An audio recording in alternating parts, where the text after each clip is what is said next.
With the Advanced Business Partner functionality of the Attendo Essentials bundle, the user can easily enter, modify, and filter business partner information and assign sequence numbers based on their category.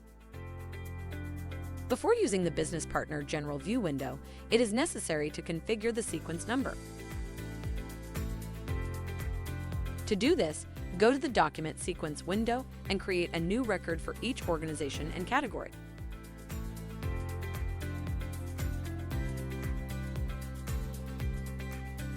Set the corresponding table and column and business partner category, and save the record. The table and column fields must be filled with the options seen here.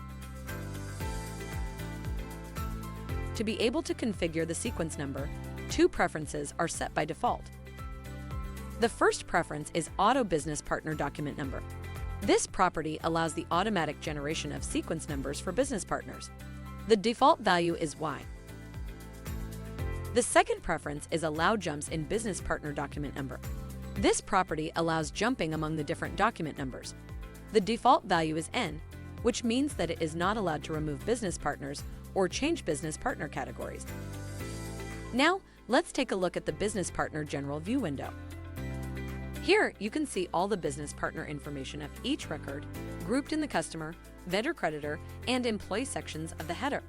In the original window, Business Partner, this information is found in different tabs. In this window, the business partner is assigned the sequence number based on its category. This sequence number can be found in the Document Number field.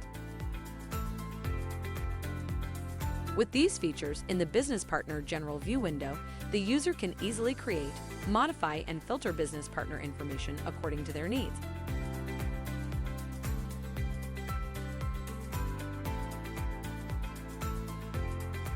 For more information, visit the link in the description below. That's all for now. See you in the next video.